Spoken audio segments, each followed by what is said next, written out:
Hey everybody, today we're going to go over the sculpting process that I did. It'll be a speed sculpt kind of voiceover situation like the other two for January 5th. The concept I think was something spherical.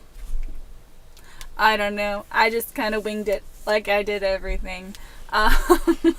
So let's see here. Jason had suggested that I start off by using the sculpting setting, that when you go to the new Blender and you start a new file, it asks you what kind of modeling you're going to be doing.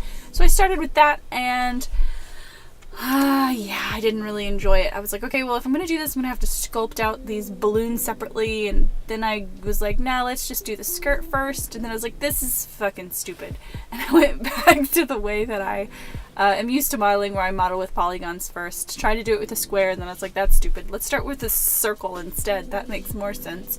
So I started sculpting with a circle, kind of mapping out the basic form that I wanted the girl's dress to be, which isn't spherical, but you know, got a leg down and an arm out with the same circular mesh building. This time, because I had learned my lesson with the girl with the ice cream cone, I did add some extra loop cuts. Also figured out how to get reference images in my actual modeling space, which was super helpful. Fooled myself and was like, I'm totally gonna do boots later. That didn't really happen. But I did get some leg forms that I enjoyed, and then I started sculpting on the dress, which was kind of hilarious because I was like, I have no idea how to sculpt clothes. How do you make wrinkles? And so went through a couple of different tutorials on YouTube, and also kind of watched people who also did speed sculpts, and was like, all right, I think I kind of remember, kind of get the gist, and then just started trying stuff with the crease and draw tool and the smooth tool, and so that worked out. For a second I tried to fuck with the feet, and then I just kind of was like, fuck the feet, it's not really about the girl, it's about the circle balloons. And so then I started working on the arms, and I was like, maybe I can do kind of what Jason suggested by pulling and stretching and doing the arms that way. No, it didn't work. So I did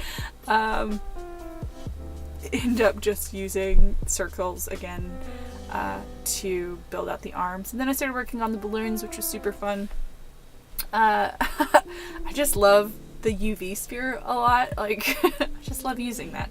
So then I was like, okay, well, now that these balloons are all kind of in place, I want to add some strings, which isn't in the original photo, but I was like, for a 3D element, that could be really cool. Started using the Bezier curve, which is a tool that I don't usually use.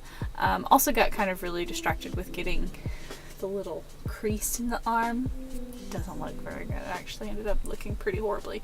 Then I was like, okay, how do I use this Bezier curve? I started messing around with that, and it just, yeah, it worked out, I think, in the end. And then I was like, okay, the only way this really works is if I can figure out color, and so I started messing around with the basic kind of rudimentary colored aspects of Blender. I really like doing exports and renders on black right now. I don't know why, I just do. That's just the way I like it.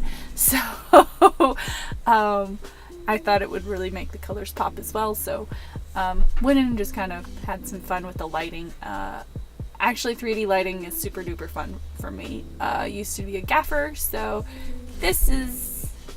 I'm excited to do more lighting, let's just say that much. But yeah, this project I think is the one that I've enjoyed the most, because it actually ended up being pretty close to what I envisioned it to look like at the end. No, she doesn't have a head, I don't see a point, but yeah, I'm very happy with the way that this one turned out.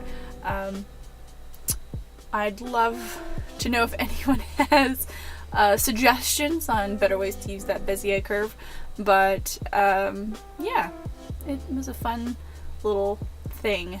I was trying to figure out how to export this beast, and then I was like, ah, shit, as I was combining things, all of my colors kind of bled into each other, and so I realized, when I did the Boolean union for the legs, because they're the way that I designed the dress. It just, yeah, it got a little complicated. But anyway, I cleaned it up and then checked out the Sketchfab tutorial on Sculpt January's website, and it turned out pretty good. So that was day number 5. I skipped the other 2 because life happened, and frankly, I tried to catch up and just got frustrated. So I didn't do those. I didn't do rotten or chest. Maybe I'll catch up in the future, but until then, thank you so much for watching.